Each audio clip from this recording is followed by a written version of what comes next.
Bien, buenas tardes, bienvenidos. Hoy vamos a celebrar una conferencia que nos va a impartir el doctor en Historia del Arte y cronista de la ciudad de Badajoz y socio de esta Sociedad Económica Amigos del País, don Alberto González Rodríguez. El tema es Badajoz y Santarém, dos ciudades unidas por una misma leyenda. Ya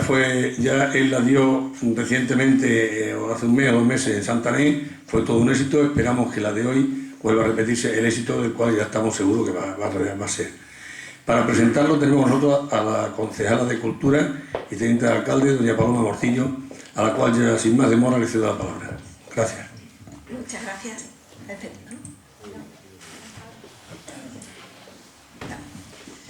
Muchas gracias, Carlos.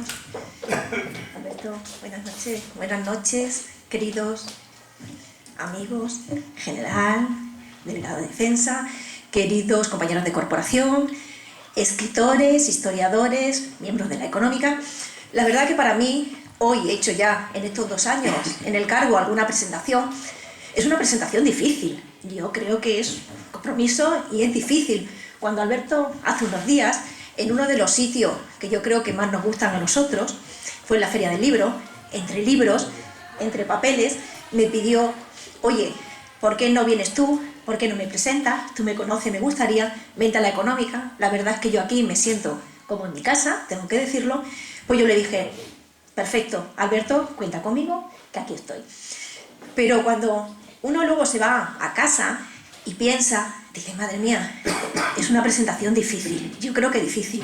pero no porque Alberto sea difícil, no me entiendan mal, en ningún momento he dicho eso, sino porque ustedes saben mucho de él. Alberto es una persona muy conocida,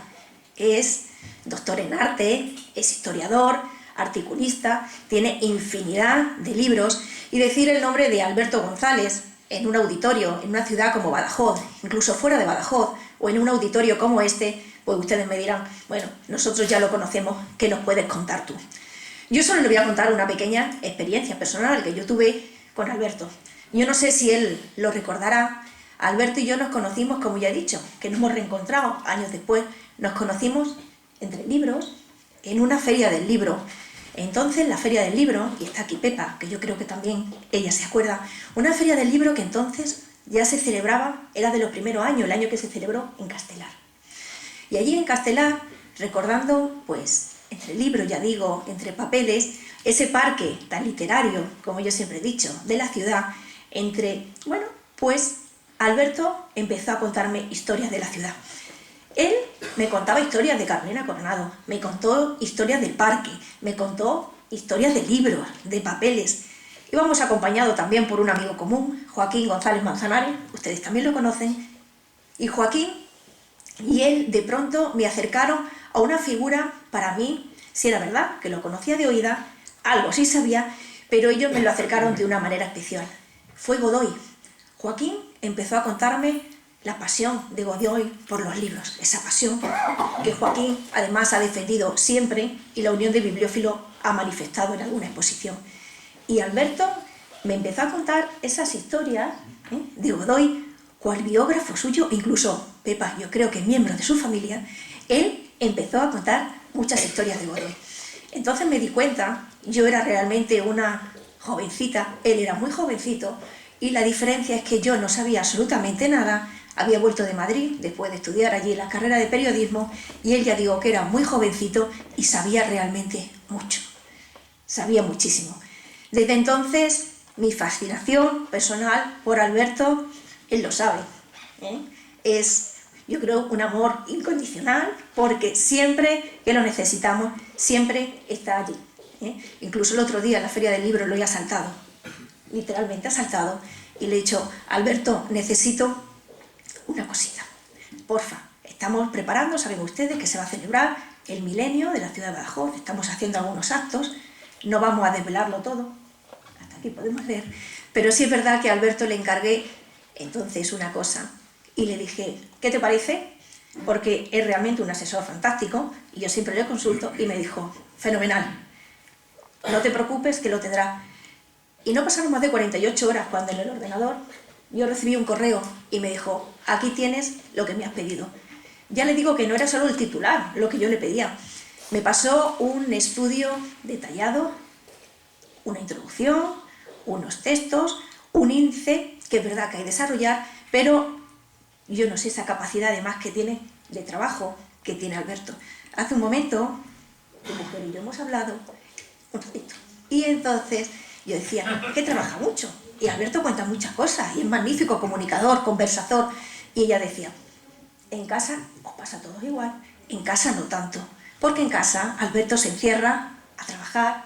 a estudiar, a leer, y yo le he dicho, es como un ratón de biblioteca. Es un ratón, yo se lo digo también cariñosamente, un ratón de biblioteca que conoce perfectamente todos los papeles, todo lo que tenemos en el archivo municipal. Lo sabe María Dolores, es verdad, pero Alberto, sin haber trabajado en el archivo municipal, conoce todos los legajos, todos los papeles, y ya le digo, cualquier tema que le hablo del milenio, ahí está Sapur y Marguán y todos los demás. Que hablamos de la coronación, me dice, en tal encontrarás la reseña de la Virgen de la Soledad, del edificio. Ya le digo que es una enciclopedia, su saber es magnífico, pero no solo de la ciudad de Badajoz. Él sabe mucho, ya le digo, de la ciudad de Badajoz, y yo siempre lo recuerdo, aparte entre libros, sentado en la desaparecida Cafetería La Marina, que ahí hemos tenido algunas charlas, los tiempos buenos, allí de tertulia, y sentarnos con Alberto no era solo sentarse con él y charlar, o charlar de la familia, o de las nietas, o de los hijos, sino pues también con nosotros, ya digo, se sentaban personajes, Rodrigo Dosma se podía sentar con nosotros, Marguán, ¿verdad? Se podía sentar cualquier personaje que ustedes piensen de la ciudad de Badajoz. Era un compañero más en la mesa mientras nos tomábamos una cervecita, o se fumaba, o a veces fumaba un poquito, su pipa. Alberto, que ese halo de misterio también le da la pipa, ¿eh? Ese encanto, ese halo de misterio ahí de investigador, y a mí siempre me llamó mucho la atención. Ya digo que yo de Alberto podría decir muchas cosas, pero sobre todo quiero destacar, aparte de su sabiduría, como he dicho, su generosidad inestimable. Esa colaboración que siempre tiene cuando le llamamos, siempre está pendiente de nosotros. De un día para otro, ya le digo que Alberto siempre aparece y está y cumple y hace unos magníficos trabajos de investigación. Y eso pues le llevó también, y desde el ayuntamiento hay compañeros aquí de corporación que lo saben, a aceptar el nombramiento de cronista de la ciudad. Un nombramiento que para nosotros es un honor que lo lleve, porque lleva el nombre de la ciudad de Badajoz muy lejos. No solo aquí, a las asociaciones, a los congresos que él va pues, de cronistas, sino mucho más allá. Mucho más allá lleva el nombre de la ciudad de Badajoz. Incluso cuando sales de Badajoz y hablas de ciertas personas, le dice Alberto González, todo el mundo, dice, sí, el nombre de Badajoz está muy bien representado por él, con lo cual, pues desde el ayuntamiento también te quiero agradecer toda esa labor. Él, pues ella lo conocen ustedes también, porque algunas veces hemos peleado para que no coincidan los actos, porque es director del aula hoy, del aula cultural, y es, ya digo, un referente en el mundo de la cultura. Todo el mundo quiere contar con Alberto cuando se organiza un acto. El general, el delegado de defensa, lo saben también, que cuando organizamos cualquier acto, o un acto militar, o una jura de bandera, o el acto del obelisco y la inauguración de la Plaza de los Sitios, siempre se cuenta con Alberto porque él nos da esa nota histórica que a nosotros pues, se nos puede pasar. Ya digo que siempre está pendiente absolutamente de todo. Pues es una figura cultural de primer nivel. Y como le he dicho, el nombre de la ciudad de Badajoz lo lleva bien lejos, pero no solo en Badajoz o en Extremadura, también en Portugal. Es hablar, como yo digo, y no quería olvidarlo, por eso es de lo poco que he apuntado, hablar de Alberto y Portugal es fácil. O podría decir, hablar de Alberto en Portugal, que es lo mismo que decir sobre Portugal en Alberto.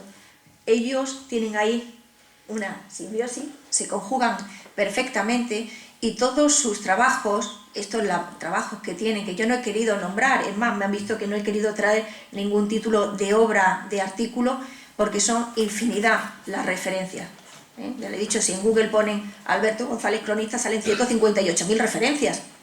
Esas no las he querido traer, ni el resto de todas sus actividades. Pero todo su saber, y ya digo, esta relación con Portugal, que es un país vecino, hermano, que tenemos estrechas relaciones, pues gracias a su labor de investigación, a su labor divulgativa, ha hecho pues que ahora sea miembro del Instituto de Estudios Históricos, falamos portuñol, Joaquín Veríssimo Serrao de Santarém. Yo solo falo portuñol, Alberto hablará portugués. Bueno, pues yo solo quiero dejarles con él, ya digo que es un magnífico contador de historias y de leyendas, y hoy hace que Badajoz y Portugal estén más cerca que nunca de su mano, de su voz, y con él les dejo a ustedes. Muchas gracias, y Alberto, buenas noches, bienvenido. Muchísimas gracias, muchas gracias. Yo creo que va a oírse bien.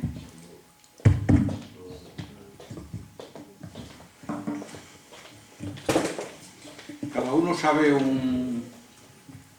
poquito de las cosas a las que le dedica mucho tiempo, mucho esfuerzo, mucho interés.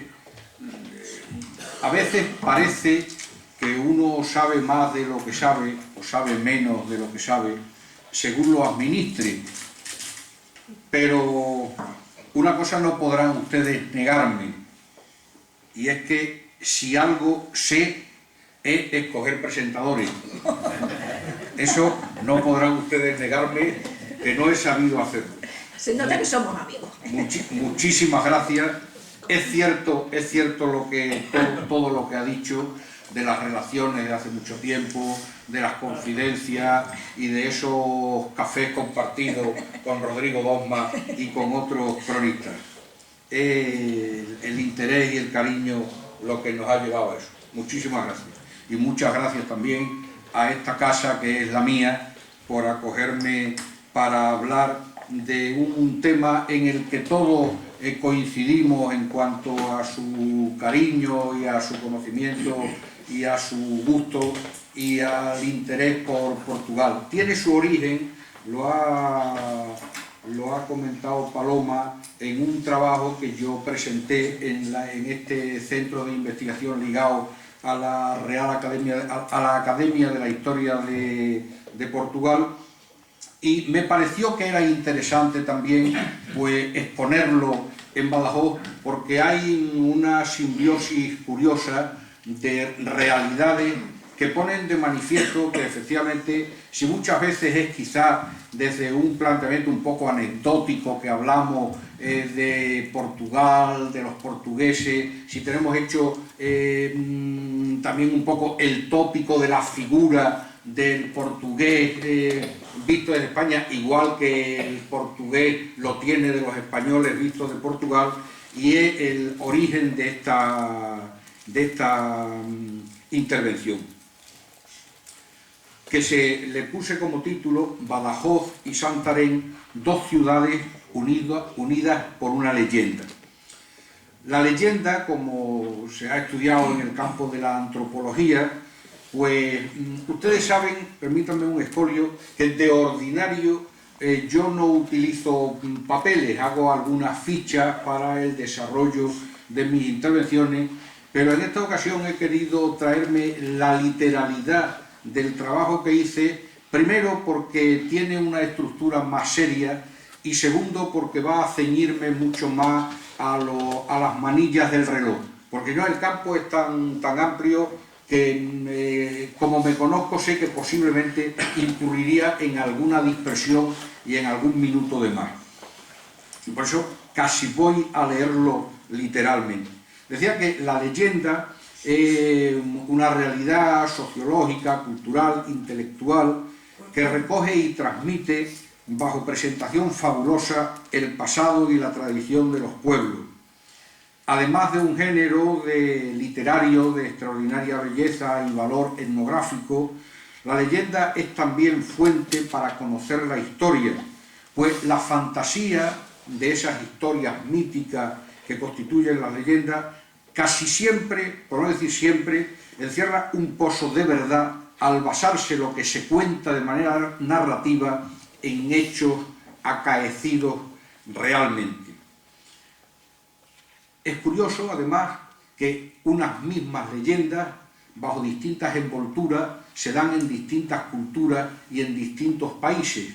circunstancia que hace más explicable que en el caso de dos culturas y dos países con muchas concomitancias entre sí, como son España y Portugal, tengan muchas leyendas en común.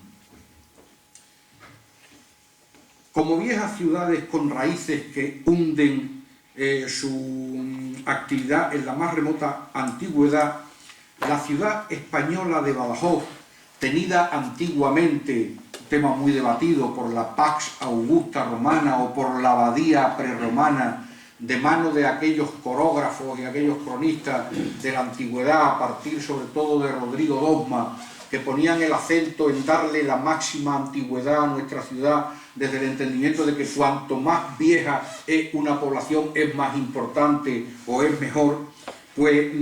Badajoz ha compartido algunas leyendas con la también muy vieja ciudad de sabor romano que ha sido la actual Santarém, también conocida en época romana como la Scalavicus o Scalavis Iulio Praesidiorum Turris Iulia, que atesoran una serie de leyendas, una de ellas curiosamente repetida casi exactamente, que son las de en Badajoz Santa Engracia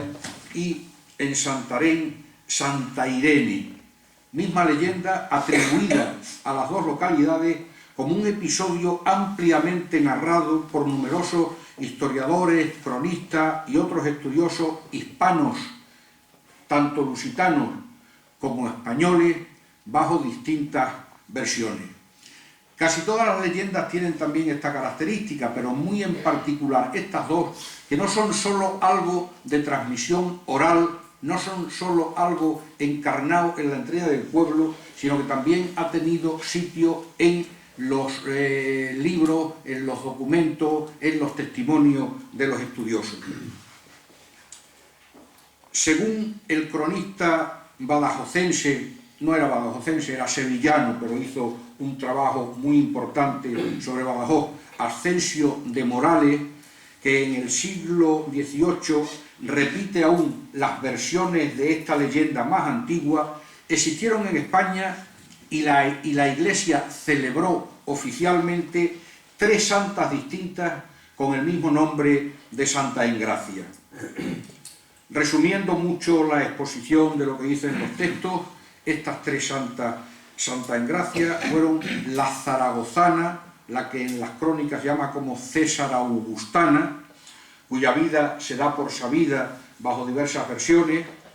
una segunda Santa Engracia en Segovia, localizada temporalmente en el siglo VIII, y una tercera Santa Engracia bracarense o lusitana, dice Ascensio de Morales, como los portugueses y algunos castellanos erradamente la denominan, debiendo llamarla gallega, porque haciéndola del territorio bracarense, Braga, como todos saben, no estuvo en la provincia lusitana, sino en Galicia, aunque después haya sido y sea del Reino de Portugal. Respecto a la Santa Engracia, llamada Santa Irene en Portugal, una de las primeras noticias que tenemos es curiosamente de mano de un investigador español, de Sebastián de Covarrubias, que en su tesoro de la lengua castellana o española, considerado el primer diccionario formal de la lengua castellana, como es sabido, con independencia de los balbuceos antecedentes que hiciera Antonio de Nebrija o de Lebrija, dice Covarrubias, curiosamente, en su tesoro de la lengua castellana, es un diccionario del principio del siglo XVII, que cuando en el diccionario de la lengua castellana, de las pocas palabras no castellanas o localidades no castellanas que señala en su trabajo, señala a la ciudad de Santarém. Y en la entrada Santarém dice Sebastián de Covarrubias, Santarém, que vale tanto como Santarém o Santa Irene, y refiere la historia de esta santa portuguesa diciendo lo siguiente: cuando habla de Santarém, hubo 3 santas de este nombre, todas mártires y las 2 vírgenes. El padre Juan de Mariana, también se había referido unas décadas antes al mismo fenómeno, cuenta que una santa señora virgen natural de Portugal recusó el casamiento de cierto hombre llamado Britaldo, que estaba temerariamente aficionado de ella, y no con menos temeridad trocó el amor en aborrecimiento y la mató secretamente. Y porque el caso no se descubriera, la echó en el río Navanis, que pasa por Navancia, patria de esta virgen, y buscando su cuerpo con diligencia, le hallaron junto a la ciudad entonces llamada Escalavis. Ahora veremos eso de Navancia y de Escalavis. Recordemos, a efecto de localizar el desarrollo de la leyenda, que el cuerpo de esta Santa Irene, asesinada por el caballero Britaldo, es echada en un sitio y descubierta en otro que está unos 60 kilómetros más al sur. Respecto a esta localidad de Navancia, donde se produce el sacrificio, dice el padre Mariana que Navancia tienen los doctos que sea la villa de Tomar, muy conocida en Portugal por ser asiento de la caballería del Cristo, la más principal de aquel reino. Ustedes saben, la Orden del Cristo se funda en Portugal a principios del siglo XIV como consecuencia de la extinción de la Orden de los Templarios. Es decir, la Orden del Cristo es los Templarios refundados en Portugal. El topónimo Navancia, aplicado a Tomar, ciudad fundada en 1169 por los caballeros templarios y después centro importante en efecto de la Orden del Cristo, deriva del topónimo del río Navao, en cuya margen izquierda se asentó en época romana la villa de Navancia, origen de la población posterior de Tomar. En el santoral hispano, por su parte, aparecen también 3 engracias, una en Zaragoza, otra en Segovia, y como tercera, la que fue objeto de martirio en las tierras zamoranas de los Carvajales de Alba a mediados del siglo XI, que es la relacionada con Badajoz, de donde algunos autores la hacen incluso natural y que otros es la que relacionan con la Santa Eulalia, con la Santa Engracia portuguesa, bracarense o escalavitana.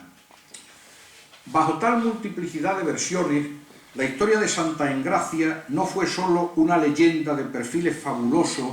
arraigada, como decíamos antes, únicamente en el imaginario popular, sino un acontecimiento de alcance mencionado por numerosos cronistas, escritores, corógrafos, agiógrafos y otros autores del mundo religioso o del mundo cultural extremeño y de otros lugares muchos más amplios. Por referirnos solo al que toma como hilo conductor Badajoz, digamos que hablan de la Santa Engracia española y de la Santa Irene, Santa Engracia portuguesa, el arcipreste de Toledo San Fructuoso, el padre Quintana Dueña, Rodrigo Dosma, Diego Solano en el Cronicón de San Hieroteo, los padres Moreno, Ofita, o tratando el asunto con mayor profundidad todavía, Felipe Ferrario en su célebre, conocido, herramienta fundamental para los historiadores, Martirologio, o también trata de esta santa en su vertiente portuguesa o en su vertiente española, Jorge Cardoso en su Agiologio lusitano, Fray Luis de los Ángeles en Jardín de Portugal e incluso Fray Tomás de Herrera desde la perspectiva hispánica en su alfabeto agustiniano. Debe señalarse, sin embargo, y este es un dato curioso, que ni Santa Engracia en la versión española ni Santa Irene en la versión portuguesa aparecen nombradas en el repertorio por antonomasia del santoral medieval, que es la Legendi di Santi Vulgari Historiado, más comúnmente conocida como leyenda dorada la obra de Santiago de la Vorágine, también tan manejada por todos los historiadores. Aunque siendo extraño puede que tenga su explicación, porque el repertorio de los casi 500 santos que recoge la leyenda dorada son en su mayoría correspondientes al ámbito germánico. Por eso, aunque aparecen muchos italianos, por eso tiene cierta explicación que no aparezcan ni Santa Engracia ni Santa Irene. La memoria de Santa Engracia en Badajoz, aparte de en la arraigada tradición secular popular y las referencias cultas de los escritores y los cronistas, encuentra su cimiento también en el recuerdo y en los testimonios materiales que de la vieja leyenda se conservan todavía en nuestra ciudad y que veremos a continuación. Tras el de San Cristóbal, que asoma directamente al Guadiana, los de las cuestas del Gurugú, Orinaza y Las Matillas, que se prolongan por detrás, dominando la ciudad desde el norte, teniendo como vigilante de vanguardia la construcción sólida, quedan muy pocos restos, pero algo de la torre de la Atalaya que estaba allí para otear el horizonte y los posibles ataques desde el lado portugués, por delante de Portugal y del río Évora que discurre a sus pies, se halla el Cerro de Santa Engracia, sobre el que en la actualidad se levanta una popular barriada moderna y que en otro tiempo fue escenario del episodio que le da nombre, el nombre de Santa Engracia, nombre que recibe de la joven mártir que unió su recuerdo con ese lugar ahora tan arraigado en la toponimia. Aunque se trata de figura que tal como la conocemos hoy es una figura cuyos perfiles se pierden entre las brumas de la fantasía, el recuerdo de Santa Engracia permanece en Badajoz desde entonces por haber sido aquí, según la tradición, en una de sus versiones, el lugar de su tragedia y el paraje donde se arrojó su cabeza tras resultar muerta, lugar donde después se erigió una ermita para recordarla y fue objeto de fiesta y culto especial por parte de la Iglesia y todavía por tener aún en la actualidad dedicada una barriada y una parroquia. La historia de Santa Engracia es conocida, desarrollada bajo ciertas versiones que difieren en algunos matices, pero en lo común muy conocida. Transcurre la de Badajoz, en nuestra ciudad, en el siglo XI, cuando nuestra capital era el centro del reino musulmán más floreciente de su tiempo, el de los Haftásidas, con algunas derivaciones entre León y Extremadura, como leyenda o como hecho en el que se entremezclan personajes moros y cristianos, nobles y humildes, extremeños y leoneses, religiosos y seglares, virtuosos y malvados. El relato de la Santa Engracia bracarense, badajozense, conservado en esta ciudad por la tradición secular, narra la trágica historia, origen de la leyenda, de un episodio que llega a nosotros en su versión fantástica, pero que muy posiblemente tenga su origen en un hecho real muy frecuente en el pasado, el de unos padres humildes que ofrecen a su hija, doncella, joven y hermosa, a un caballero rico y poderoso a fin de mejorar su situación y su fortuna. Para evadir su destino, la muchacha, que en este caso ha hecho voto de castidad, huye de su hogar para refugiarse en un lugar remoto, lo que desencadena su búsqueda y captura por parte tanto de los padres, que se ven contrariados en sus planes de enriquecimiento a costa de entregar a su hija, como del propio futuro prometido, que considera un desaire y una grave afrenta la frustración de sus propósitos. En todas las versiones, y hay muchas, el desenlace es muy semejante, concluyendo con la captura y atropello de la doncella, su matrimonio forzado para lavar la situación y finalmente su muerte. Así ocurrió con la Engracia de Badajoz, la muchacha paisana nuestra, supuestamente ofrecida a un alto personaje moro, según una versión, o cristiano, según otra, dogma lo hace cristiano, hacia el año 1050, que huida de su hogar busca refugio en los lejanos montes Carvajales, allá por las agrestes serranías de León, donde finalmente es encontrada por sus perseguidores, encontrada y muerta. Y allí mismo, según las mismas versiones, según que acabamos de citar, según otras versiones, ya es el acontecimiento, ocurre en Badajoz, la muchacha es decapitada, su cabeza es paseada por el caballero, por el futuro esposo, ofendido por toda la ciudad, para que quede constancia de que su afrenta ha experimentado el castigo que corresponde, y a continuación, arrojada, se deshacen de la cabeza,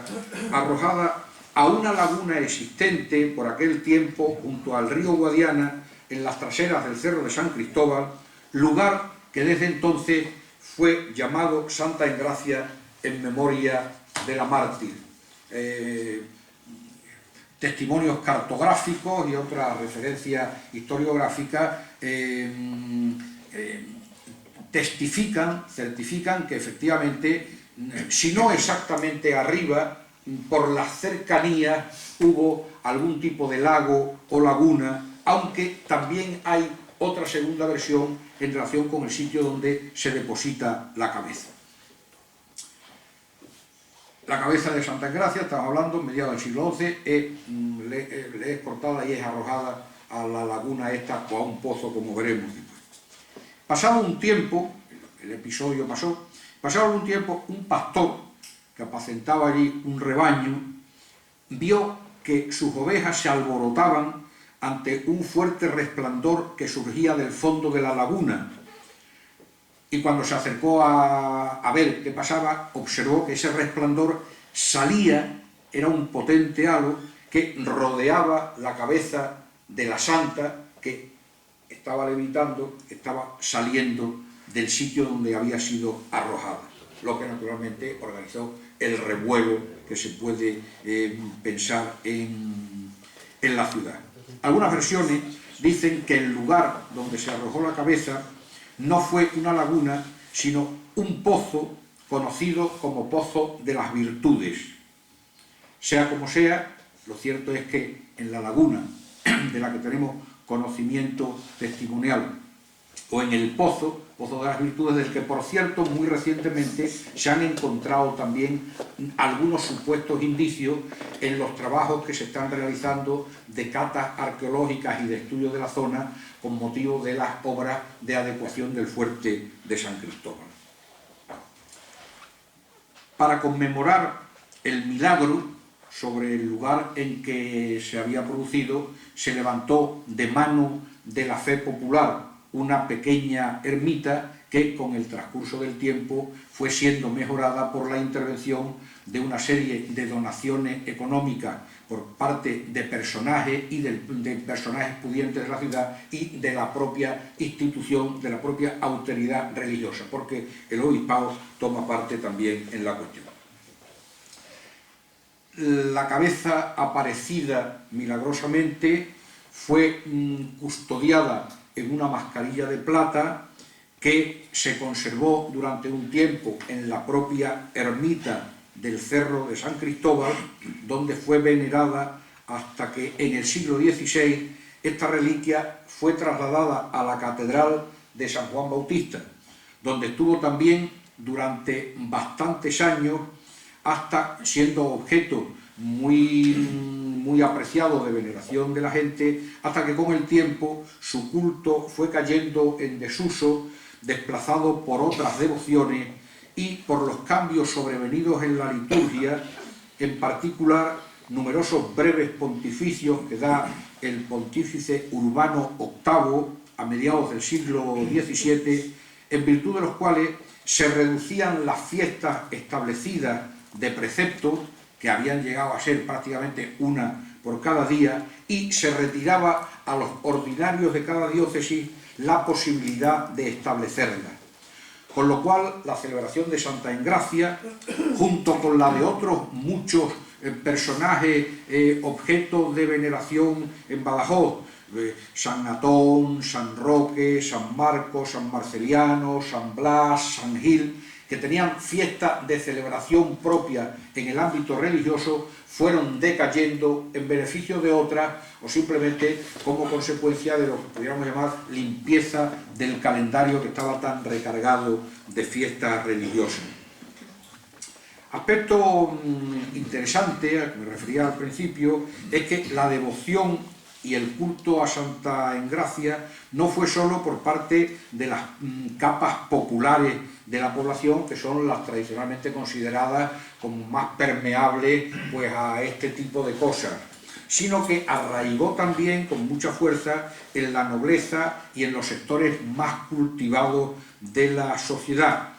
cuyos más insignes personajes hicieron importantes donaciones y ofrendas para la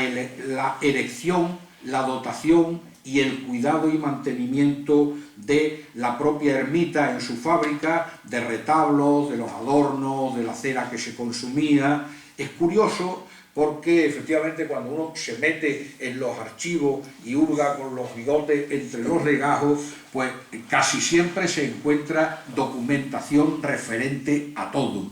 Y en relación con esto, pues hay del siglo XV, tenemos por ejemplo noticias de un testamento que otorga en 1467 una señora llamada doña Felipa de Quintal, que una dama badajozense de muchas posibilidades económicas, según la cual se conoce la literalidad del testamento: otorgo y mando a la Cruzada e a Santa Olaya de Barcelona y a todas las otras iglesias acostumbradas de esta dicha ciudad con Santa Engracia del Pozo de las Virtudes 5 dineros a cada una, y para la iglesia mayor de San Juan de Badajoz 500 maravedises. Y un poco después, otra dama llamada doña Beatriz González Romera, nos lo dicen también los documentos, dotó 3 aniversarios a Santa Engracia para celebrar oficios en la catedral. Y hay algunos más, pero no vamos a referirlos todos.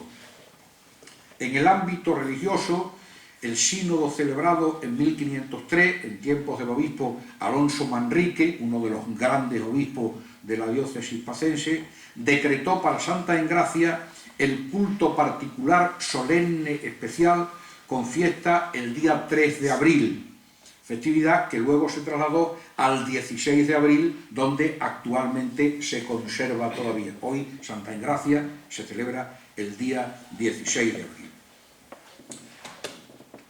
A nivel de materia, también como interés de que la Iglesia hizo suyo el fenómeno, consta que en 1415 el obispo don Juan de Morales, otro gran prelado de Badajoz, dominico, impulsor de la iglesia del convento de San Agustín, que hoy conocemos como Santa María la Real, reedificó y mejoró mucho la ermita. Ya no era la originaria popular, la ermita que en aquel momento existía, y ordena que un canónigo de la catedral de Badajoz se haga capellán de esa ermita, porque el haberla dejado un poco de mano de un titular que estuviera a su frente de forma constante, pues se estaba traduciendo por una parte en el deterioro material de la ermita y por otra parte en un uso, digamos, poco adecuado a efectos litúrgicos de las devociones que allí se celebraban. Y vamos a la Santa Engracia de Portugal, a Santa Irene, la versión portuguesa. Respecto a ella, el cronista, el corógrafo Sebastián de Covarrubias, al que referíamos antes, que es de los primeros que hace referencia a este fenómeno, dice textualmente, cuando habla en la entrada Santarém, que es, como decíamos, de las pocas palabras no castellanas o localidades no castellanas, no españolas, a las que hace referencia. Dice, dícese que por milagro Se apartaron las aguas del río Tajo en aquella parte por donde el río Navaris se junta con él, y los que buscaban el cuerpo de la Virgen a pie enjuto la hallaron en medio de aquel río, en un sepulcro fabricado por mano de los ángeles, y esta fue la causa de que la devoción de esta santa se extendiese muy en breve por toda aquella comarca, de tal suerte que por este respeto aquel pueblo que antes llamaban Escalavis, de ahí en adelante se llamaba Santa Irene y pronto corruptamente Santarém. Las fuentes portuguesas, por su parte, señalan que fue con ocasión de la visita del rey don Dionís a esta ciudad el año 1319 para la aceptación de la bula del pontífice Juan XXII que autorizaba la creación de la Orden del Cristo, cuando se produjo el milagro de la aparición del túmulo de Santa Irene al apartarse las aguas del río Tajo, y en el momento en que se eligió el padrao o monumento conmemorativo del prodigio, con una forma de columna. Padrao o monumento que las fuentes históricas portuguesas citan como todavía existente a finales del siglo XIX, aunque ya muy degradada. Según sobre el lugar exacto en que tuvo lugar el milagro donde se levantó el padrao, una crónica portuguesa editada a finales del siglo XIX y que hemos encontrado en un libro que compartimos mi querido amigo Luis Núñez Díaz de Terán y yo, me van a permitir que lo lea, aparte de porque el estilo es muy bonito, por no hacer una tradición, como lo dice el cronista portugués, el acontecimiento de Santa Irene. Cuando está hablando de Santarém dice, perdón por mis muchas faltas, compóese Santarém de 3 agrupamentos urbanos, 2 ribeiriños, Ribeira, que reve antigamente a nome de Seserigo, a que reférese a cantiga do cancioneiro do Colexio de Nobres, ai Seserigo, e Alanfas e al Seserigo, e Alfange, e o terceiro Marvila, máis numeroso e constituindo propriamente a cidade. Cita no plenalto do esporao abrupto que avanza sobre o Tejo. A Ribeira é un bairro marginal onde fica a estação ferroviaria aglomerado de caixas baixas en ruasiñas estreitas que o río invade transformándoas en canais cando se avoluma o seu caudal de inverno. A corrente que ven das planuras do Ribatejo en prejuiciosos meandros cai neste ponto perpendicularmente a margen, inflectíndose bruscamente para seguir na dirección do sul. Foi nese momentáneo repouso das aguas, junto á riba acolledora, que descansou o corpo de Santa Irena, vindo do Navao en fúnebre romanxe depois do seu martirio, encerrada milagrosamente nun sarcófago de mármore feito pelos anjos que as aguas piedosamente cobren. Ora, andando a Rainha Santa era Santa Isabel de Portugal, la mujer del rey don Dionís, dice, ora, andando a Rainha Santa paseando nas márgenes do río, teve desexos de ver o sepulcro da mártir, e seus votos foron exaltados, porque as aguas se afastaran e o túmulo surgió pousao sobre a areia branca do fundo. Como fora imposible abrilo, pois toda ferramenta se quebraba, mandou don Dionís levantar sobre ele un pedestal de alvenaria que ficou surgindo acima da corrente, porque as aguas se juntaron cando a corte retirou. sendo máis tarde guarnecido de cantaria, como aínda se ve, colocado no cimo unha imagen da santa. E termina tristemente el cronista: este resto da piadosa lenda, el Padrao, desempeña hoxe a prosaica e captiva función de hidrómetro. Bien, junto a la leyenda de Santa Engracia, yo he estado ahí, ya no queda ni hidrómetro, no hay nada, yo está muy transformado, ya no queda. Pero no son solo las leyendas de Santa Engracia y Santa Irene, o Santa Engracia llamada de dos maneras, las que unen a Portugal con España y en concreto a Badajoz con Santarém, sino que hay muchos más. Badajoz, y es un tema en el que algunos hemos picoteado un poco, pero es un campo que todavía está demandando su investigación y su publicación exhaustiva, es el de las leyendas. Es una ciudad muy rica en leyendas, y en leyendas preciosas. Tenemos las leyendas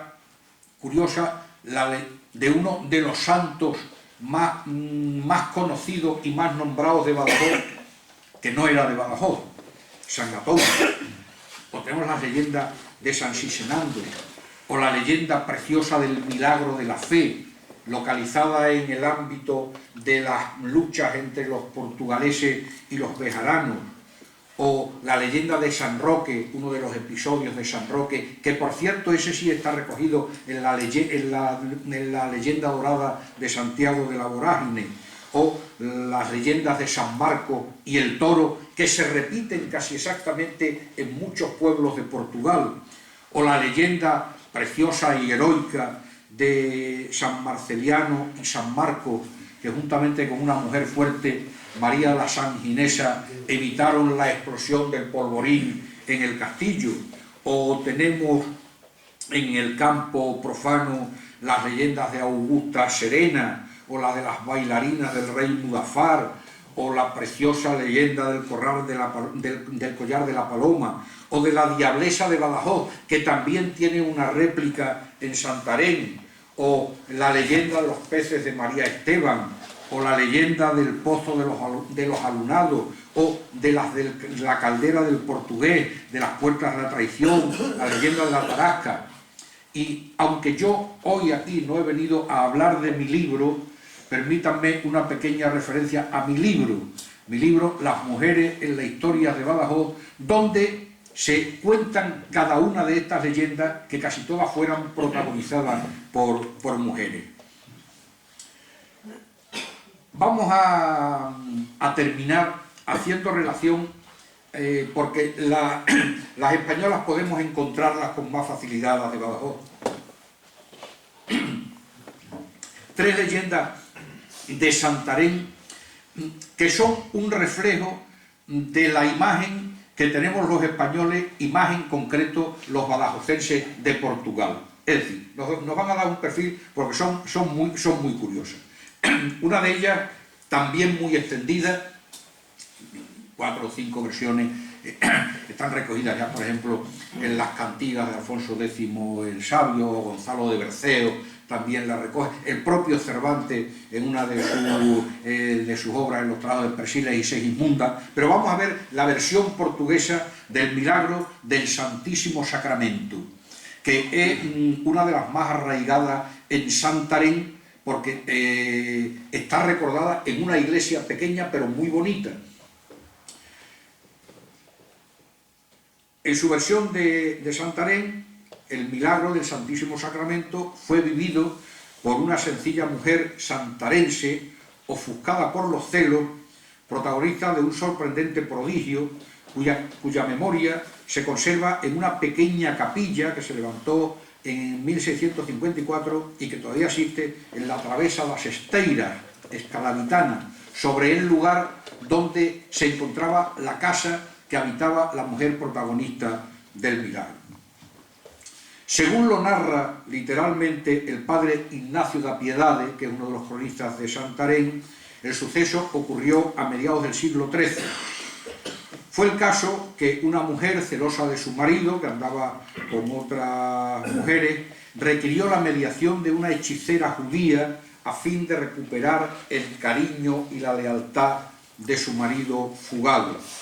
Y la hechicera judía le propuso como sortilegio para conseguir otra vez el cariño de su marido que robara una hostia consagrada que debía utilizar para preparar un bebedizo que le daría a su marido y con eso volvería a recuperar. Siguiendo el consejo, la mujer fue a la iglesia, robó la sagrada forma, la ocultó bajo sus ropas para salir y cuando salió de la iglesia se dio cuenta que de la sagrada forma manaba sangre y la había empapado por completo. Fue a su casa procurando esconderse y metió en un sitio oculto la sagrada forma, confusa y sin saber qué hacer. Y en estas estaban cuando llegó el marido, que hacía mucho tiempo que no aparecía por la casa, y en ese momento la sagrada forma empezó a despedir pues un fulgor muy brillante y muy espectacular, y se invadió el recinto de unos aromas exquisitos y empezaron a sonar unas músicas que tocaban los ángeles, lo cual hizo que cayeran en postración. La mujer le cuenta al marido lo que había ocurrido, el marido le pide perdón, reintegran la sagrada forma a la iglesia y en el lugar donde se había producido el robo, en la casa, levantaron, en esta travesa das Esteiras, levantaron una pequeñita capilla que todavía existe, donde se recuerda el milagro, es uno de los más conocidos en Santarém, el milagro del Santísimo Sacramento. Este es, digamos, un milagro de paso universal, porque como el de Santa Irene o Santa Engracia, se predica de muchísimos sitios. Pero este es típicamente portugués. Es la leyenda de Pedro Escuro, que también la cuenta un cronista del siglo XV. Pedro Escuro es un personaje que se referencia también en un sitio concreto. No es una leyenda que se haya llevado el tiempo a través del aire, sino que existe una tumba en el hospital de la Santa Cruz de Santarém, que se señala como la tumba de este personaje. Pedro Escuro era el guardián de un hospital de atender transeúntes que había en Santarém. Y estaba adosado a la muralla de Santarém. Entonces, estando de guardia, bueno, voy a leerlo porque así es más conciso. La historia es que estando un día este Pedro Escuro de guardia en la puerta de aquel hospital, que también lo era de la muralla, apareció un enorme moro que pretendía huir por ella, perseguido por unos cristianos que habían descubierto que no era de su religión. Apareció el enorme moro que pretendía huir por ella, lo que el celador Pedro Escuro trató de impedir agarrándose a él para evitar que huyera.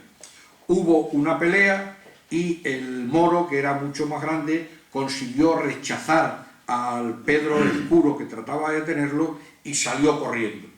Pero mientras huía, aquel moro tan grande se volvió y le dijo al que lo había tratado de detener que volvería para matarlo. Voltaré para darte morte, voltaré para darte morte. A lo que Pedro Escuro respondió: iredes e viredes e aquí me acharedes, ou morto ou vivo.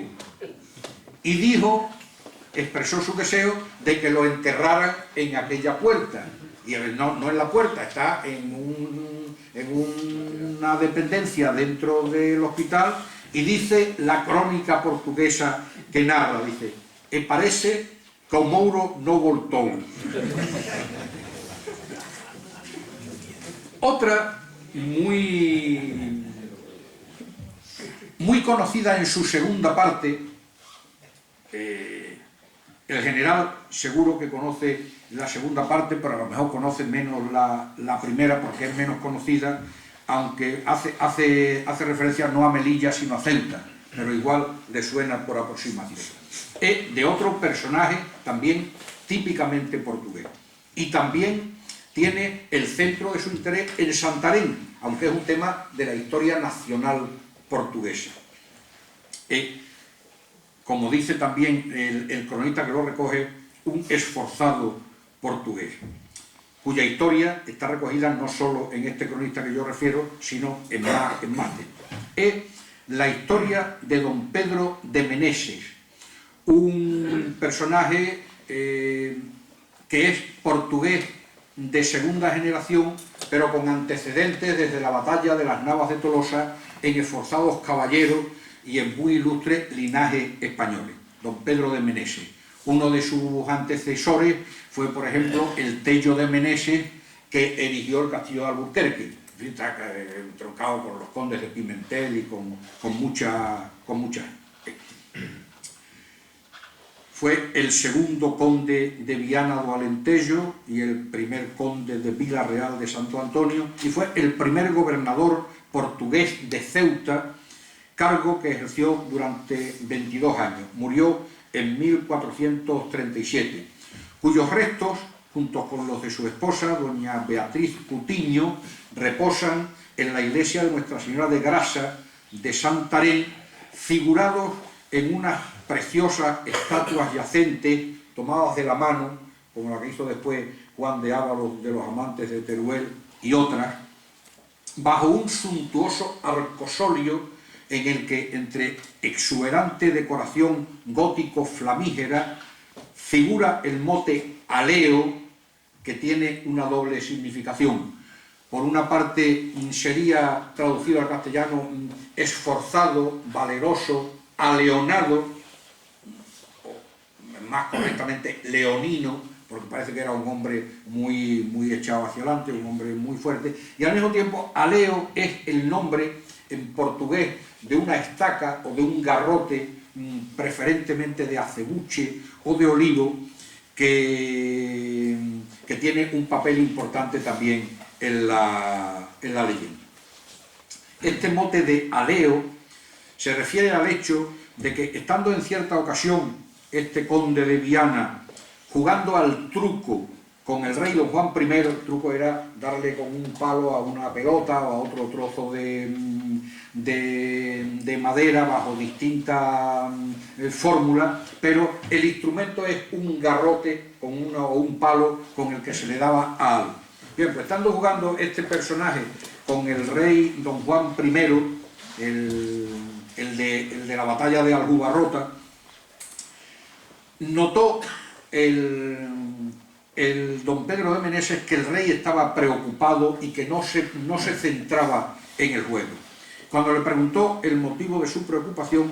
el rey le dijo que las noticias que tenía de Ceuta eran muy preocupantes, porque parece que los moros estaban apretando mucho a las guarniciones portuguesas que había allí. Y entonces don Pedro de Meneses, esgrimiendo el grueso bastón con el que estaban jugando, le dijo: no se preocupe vuestra alteza en socorrer a Ceuta, porque yo solo con este garrote espantaré a toda la morisma. Y así ocurrió, convirtiéndose en memorable la defensa que de la plaza de Ceuta hizo después don Pedro de Meneses, ciudad de la que fue el primer gobernador. Parece que llevó a Ceuta el aleo o garrote, de tal manera que desde entonces todos los gobernadores de Ceuta, sucesores del audaz conde de Viana, portugueses primero y después españoles, siempre conservaron en su palacio este signo de mando, que utilizaban además en su toma de posesión. Testimonios posteriores también confirman que mucho tiempo después la imagen de Nuestra Señora de África, que preside la Catedral de Ceuta, conservaba todavía en su mano la contundente vara de mando, que era empuñada en gesto protocolario como signo de la ciudad por todos los nuevos gobernadores que llegaban. Pues su origen fue ese gesto de lo que nosotros podemos decir fachendoso de los portugueses arriesgados y echados hacia adelante. Y contamos, en los 2 minutos de que disponemos, la última leyenda portuguesa, también muy en la línea de lo que nosotros pensamos de lo que es un esforzado portugués. También materializada en un monumento precioso que los portugueses estiman superior al de batalla, porque la señora que ordenó la ejecución del monumento funerario al que voy a referirme ahora mismo, contrató a los obreros que estaban trabajando en batalla para que fueran a Santarém a hacerle a su marido este monumento.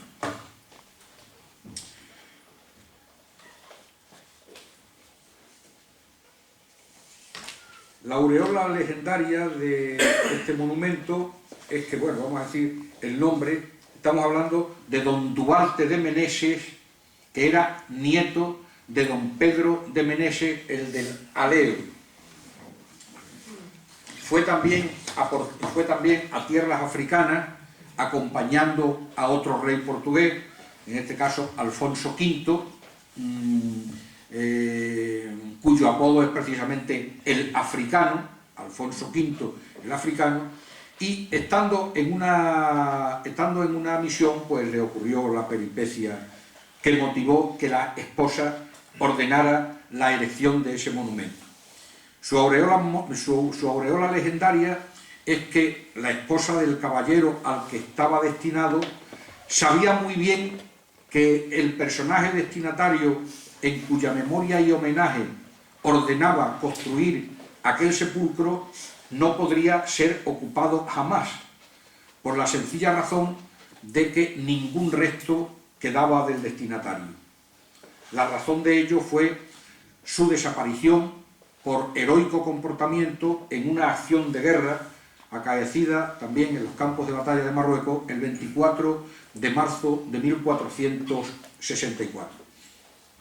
Sucedió que en el curso de las operaciones que allí se desarrollaban,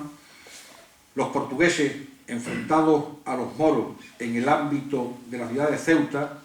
el rey don Alfonso V, el africano, que mandaba al ejército lusitano, llevando como ayudante a don Duarte de Meneses, a la sazón gobernador de Alcácer Seguer, el Alcazarquivir, en el que poco después moriría otro rey portugués, don Sebastián, contra el consejo de su tío Felipe II, el rey, con una pequeña escolta, se adentró sin conocerlo en territorio enemigo, ignorando qué fuerza mora podía haber enfrente, acompañado solo con un breve séquito que mandaba el don Diego de Meneses, don Duarte de Meneses. La pequeña columna portuguesa se vio de inmediato atacada por una fuerza muy superior de moros que la cercaron, poniendo en grave riesgo la vida del rey. A la vista del peligro, el rey se vio forzado a retirarse, encargando entonces a don Duarte de Meneses que hiciera frente a los atacantes y los detuviera hasta que él pudiera ponerse a salvo. Así lo hizo el leal y valeroso caballero, que acometió al enemigo con ímpetu, adentrándose en su fila con gran riesgo de su vida, hasta que su caballo fue abatido. Al quedarse sin montura, otro caballero, el conde de Monsanto, le cedió el suyo, con el que don Duarte continuó combatiendo para detener a los moros, hasta que, rodeados por una abrumadora mayoría de enemigos que lo acometían por todos lados, resultó abatido, muerto y destrozado,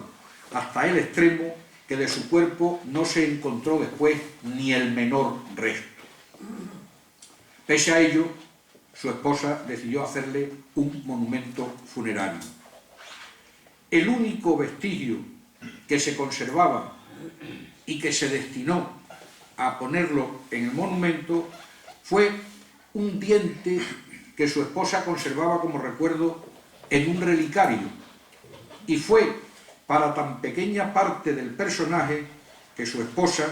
la amorosa y fiel doña Isabel de Castro, hizo construir el suntuoso monumento dedicado a su memoria, considerado hoy por los expertos portugueses de mayor calidad, es muy pequeñito, es una tumba, que el propio monasterio de Batalla en su conjunto. Cuando mucho tiempo después se abrió el túmulo que había ordenado hacer su esposa para don Duarte de Meneses, solamente se encontró, en efecto, contenido en un pequeñito cofre con cerraduras de hierro forrado de pergamino, el diente del arrojado soldado y leal súbdito don Duarte de Meneses, diente que el Museo de San Joao de Alporao conserva como una de sus más valiosas reliquias y como una de las más curiosas, pues en pocos lugares se hallará un monumento tan majestuoso para contener una pieza tan pequeña, aunque de un personaje tan grande. Son leyendas que, aunque se dan en más sitios, en este caso tienen esa envoltura del halo con el que nosotros encuadramos a los portugueses. Digamos, para terminar, detalle quizá también no muy conocido con carácter general, que Badajoz está hermanada con 5 ciudades. Hubo una época en que la propia UNESCO, posteriormente incluso la Comunidad Europea, pues fomentó el que las ciudades se hermanaran al objeto de establecer unas relaciones de amistad, de intercambio cultural y comercial. Una de ellas es Santarém. Con Santarém, desde los años 60, desde la época del alcalde Emilio García Martín, cuya familia estaba muy entroncada con Portugal, porque veraneaban en Figueira, Foz, bueno, pues en todas las ferias de San Juan venían grupos folclóricos portugueses, los ranchos portugueses, y en otras ocasiones había un intercambio muy fluido entre España y Portugal. Pero no se habían formalizado los hermanamientos. Y el 22 de septiembre de 1987, de manera extrañísima y todavía hoy un poco incomprensible, una propuesta mía, hecha al ayuntamiento, estamos hablando 1987, que cada uno le ponga la cara al alcalde y a los concejales.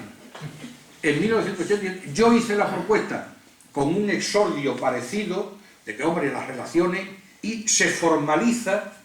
con fecha 22 de septiembre de 1987, el hermanamiento de Badajoz con Elvas, con Nazaret y con Santarém. Mucho no. Quizá para desquitarse, 2 años después, a iniciativa ya no mía, el ayuntamiento hizo otros 2 hermanamientos, en este caso incomprensibles, uno más incomprensible que otro. Uno fue con Granada de Nicaragua, y otra fue con Blumenau, sede de una industria muy resonada aquí en Badajoz durante aquella época, que se llamaba Hering, y cuyos coletazos todavía. Y voy a aprovechar el paso del Navantia por Santarém para recordar una propuesta de hermanamiento que tengo hecho ahora en la actualidad. Y es el hermanamiento de Badajoz, la hice en el año 2011. Hermanamiento de Badajoz con Valencia del Cid. En 2011 se cumplieron los 400 años de la muerte de San Juan de Ribera, patriarca de Valencia, virrey de Valencia, obispo de Badajoz, mecenas y tutelador de Luis de Morales. Y entonces propuse yo al ayuntamiento que, a través de la figura de San Juan de Ribera, pues sería una ocasión muy bonita para hermanar a las 2 ciudades. Bueno, ya han pasado algunos años, pero como hemos comentado en alguna ocasión, el que investiga seguro que puede encontrar una fecha que haga válido el hermanamiento en 2014 o en 2015. Nada más. Muchas gracias a todos ustedes y muchas gracias a ti.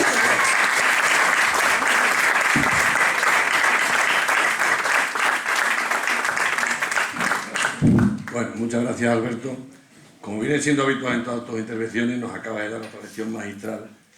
de los temas en los que trata y además pues, enriquecido con el notario de esta leyenda de tanta belleza como nos ha estado dictando en el caso de Santarém y Badajoz o de Santa Engracia y Santa Irene. Hay otro paralelismo más en ella. Yo te puedo decir que igual que el Ayuntamiento de Badajoz está organizando muy bien una feria del toro y del caballo ecuestre, la mejor feria mundial de toiro que se celebra en la de Santarém, mucho mejor que la de Sevilla. O sea, es algo más que nos vuelve a unir a Santarém y a nosotros. Y ahora, pues como siempre, vamos a entrar en un turno de intervenciones, pero antes yo quería hacer un matiz a la intervención de Paloma. Paloma nos dijo antes que cuando conoció a Alberto, recién terminado periodismo, ella era joven y le conoció y hacía tertulias en la Marina, con él, con Joaquín y tal, dice, y era muy joven. Yo creo que habrá querido decir que Alberto era joven y ella muy niña. Me parece que muy joven Alberto y tú joven me chocaba cronológicamente. Bueno, tienen ustedes la palabra, quien quiere intervenir para preguntar al conferenciante algo sobre el tema tratado. Pues parece ser que todos hemos quedado muy enterados de lo que nos has contado, todos encantados. Y sin más, yo sí quiero invitarles a aquellos que mañana quieran venir. Mañana se celebra la segunda aula de tauromaquia, en la cual intervendrá el jefe de servicio de cirugía maxilofacial, el doctor don Florencio Monge Gil, que hablará sobre la tauromaquia y las lesiones maxilofaciales. Será a las 8 de la tarde, el que quiera estar invitado. Y ahora, pues agradeceré nuevamente a Alberto su presencia y su disertación y a Paloma por su magnífica presentación de conferenciante. Gracias a todos ustedes.